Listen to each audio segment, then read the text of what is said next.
Hi, this is Frank Nietta with Vision Quest Auto, and today I'm reviewing the Ford Escape plug-in hybrid. And this is the third of three reviews that I've done with Vision Quest Auto on cars that are pretty similar. They're built on the same platform. First one was, of course, the Ford Bronco Sport.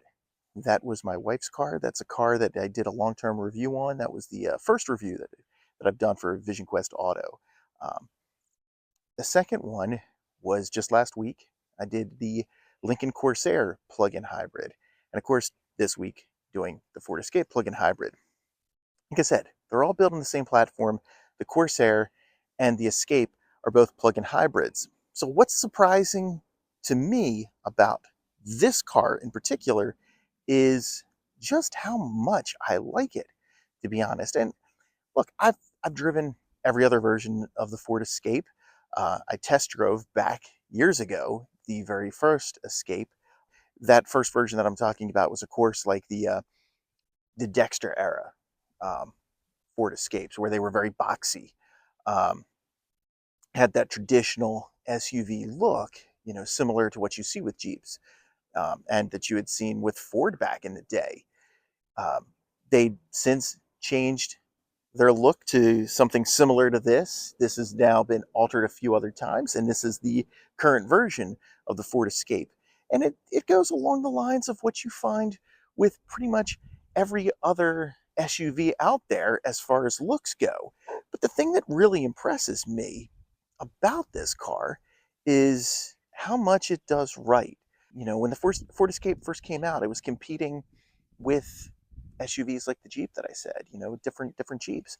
And as you've gone over the years, they've started to take on things like the RAV4 and the CRV. And frankly, it struggled to compete with those because it just didn't match up as well. And I can say that the current version here of the Ford Escape matches up pretty well, like, in fact, very well with the CRV and the RAV4. Is it enough to sway those buyers, from Honda and Toyota? I'm not sure. Much less also you have to factor in Kias. And, Kia and Hyundai are now coming into that same space and doing a great job as well. So Ford has a whole lot to compete with in this compact SUV space, but the Ford Escape does a really good job. Um, when we were shopping for SUV, honestly, we just didn't really consider the Escape just because of our use case. But I think for a lot of people, this car makes a lot of sense. The thing that's surprised me the most in my time driving this car has been how well it does everything across the board. It's just a really, really solid SUV. And that may not seem like that big a deal, but it really is nowadays. That frankly, there's a lot of cars that are geared towards one way or the other. They do certain things right, they don't do other things right. And the way that I look at this is for if you're a baseball fan, I'm thinking of this as like a Mark Grace type of car. Whereas Mark Grace, in the 80s, 90s, early 2000s, was one of the best first basemen, but really went under the radar a lot of ways because first basemen back then were always huge power hitters like Mark McGwire or, guys who were winning batting titles and stuff. Like that's what they wanted was either you were a 300 plus hitter or you were to be a 30 plus home run hitter. And it started, Mark Grace was a guy who hit 280 to 300. He'd bang out, 15 to 20 home runs. He'd hit a whole lot of doubles and he'd drive in 80 to 100 runs while stealing, double digit bases and playing great first base defense, but just didn't really get the recognition. And I think that that's similar with what you get with the Escape. It does most everything that you'd want right. But when you compare it to like a power hitter, if you're thinking about that, of the Ford Bronco Sport, which is off-road focused more, it's not as off-road focused as the Bronco, as I discussed in that review, but it's still a pretty good off-roading vehicle for most people.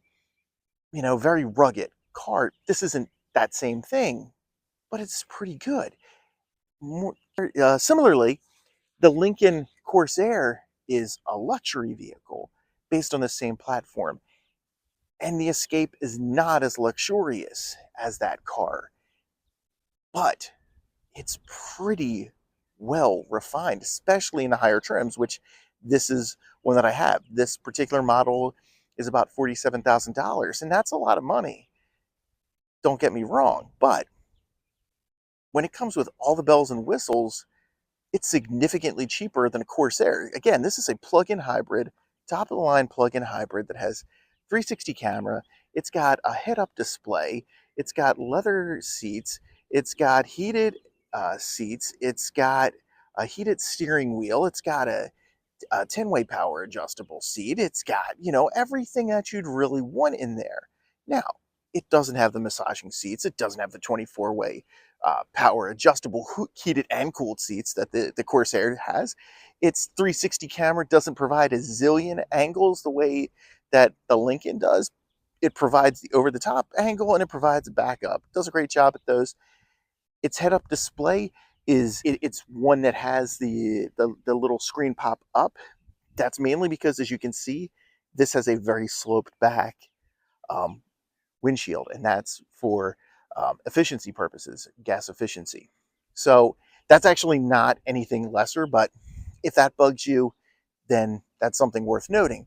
But all of that said, it has all of these features, and yes, it's not as refined.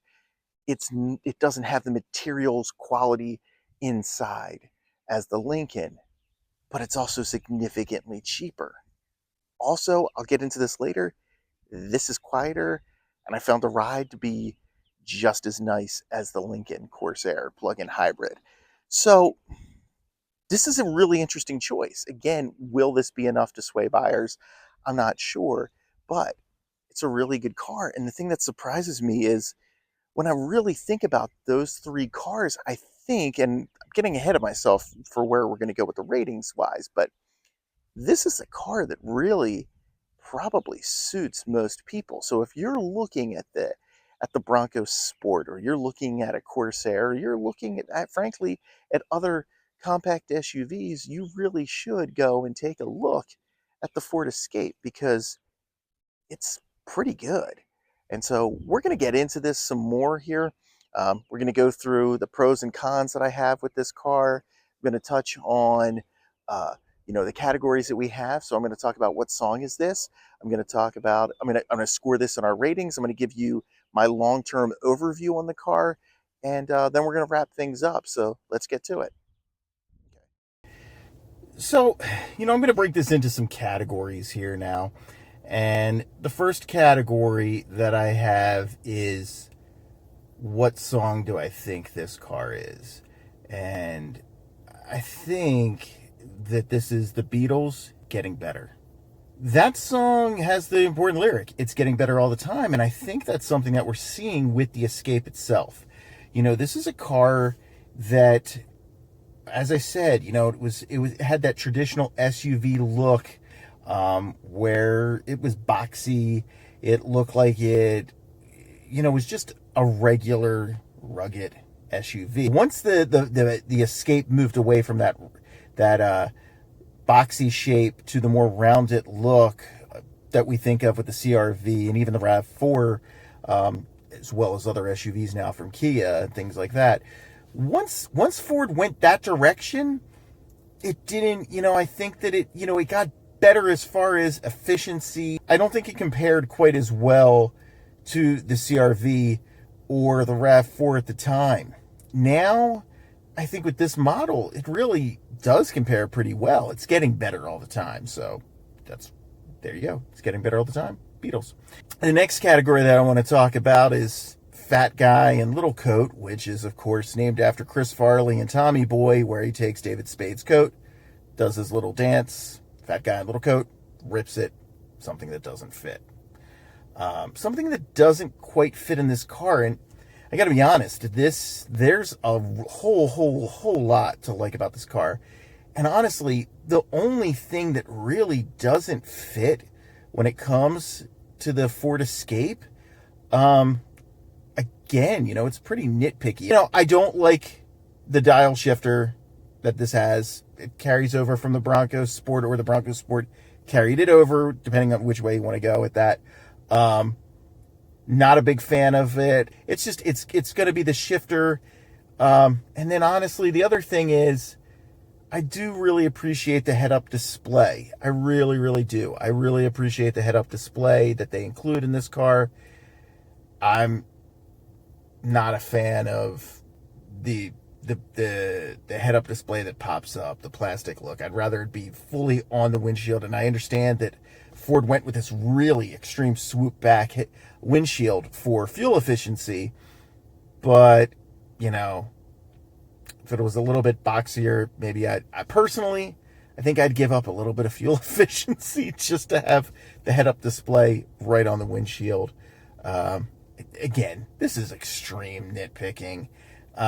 Honestly, if I'm being completely honest, everything fits in this. You know, you can say that some things aren't as good as others, but this is a utilitarian vehicle, and I think with that, Ford's done a great job. The basic version, you know, the base model is very utilitarian, but top of the line model is really nice. As I said, I like this more than the Lincoln Corsair. Sure, the Lincoln Corsair is more luxurious. It's also a heck of a lot more expensive. And I just found that the Escape is easier to live with. To me, it's a quieter car. And it just feels right. I like everything feels where it should be. I even like the touch screen more here. It has basically most of the same stuff as the Lincoln did, but I like its placement a little bit more. I like the way the heated seats work. It has that little slider bit. I just like this car a little bit more. So that takes us to the next category, which is our Vision Quest Auto rankings. And my rankings for this week are Goldilocks. Okay, so Goldilocks, you know, of course, in Goldilocks and the Three Bears, Goldilocks goes into the Three Bears house. She goes in and she tries out all three of their beds. She also tried out their chairs, but we're just going with the beds here. And you know, thinking about that, the three choices here in this rankings are, of course, the Ford Bronco Sport. That was our first review we did on Vision Quest Auto. Second one is the Lincoln Corsair, which we just reviewed last week. And the third one here is this, the Ford Escape. And to me, this ranking is, the first one is the Ford Bronco Sport is, you know, I'm thinking of Goldilocks, by the way, as the average shopper. So I'm not thinking of Goldilocks as, you know, me. Goldilocks is the average buyer. And for me, the average buyer would probably go into the Ford Bronco Sport and say, this is a little too rough. And then I think they'd go to the Lincoln Corsair and say, this is a little too expensive. I found the Lincoln Corsair a little bit louder than the Ford Escape, and so I would add that. Maybe it's a little bit louder, and so I come to then the Ford Escape, and you know what, this just feels right. I think you can find this at the price range you want, with the features you want, the versions you want. If you want gas only, if you want plug-in hybrid, I think you can find what you want, with the exception of off-roading, which you're going to have to move to the Ford Bronco Sport. And if you really want a whole lot of luxury, you'd have to move to the Lincoln Corsair. But I really think that for most people, the Ford Escape is a really good bargain. Now, that said, you do have, you know, obviously the elephant in the room is, how does it compare to the CR-V and the RAV4? And I think that the Escape compares really well, but I don't know if it necessarily does anything better. Okay, so that is a bit of a problem unless you're a Ford loyalist, or just like this look better, or can find a great deal on this. It does beg the question of, how does Ford swing you from a CR-V or RAV4? That I'm not sure of, but I do think that it stacks up very well to both, compared to both of them. So there you go. That's my thoughts on this car. One. All right, that concludes our review. I hope you found this useful. If you did, please like, share, and subscribe. Follow. We are primarily on Twitter X under the handle VisionQuest A. We're on YouTube as VisionQuest Auto, and we're on Instagram and TikTok as well. If you have any questions at all about your cars, about any of these reviews, even after the fact, I'd love to answer them for you. So for VisionQuest Auto, I'm Frank Nieto, and see you around.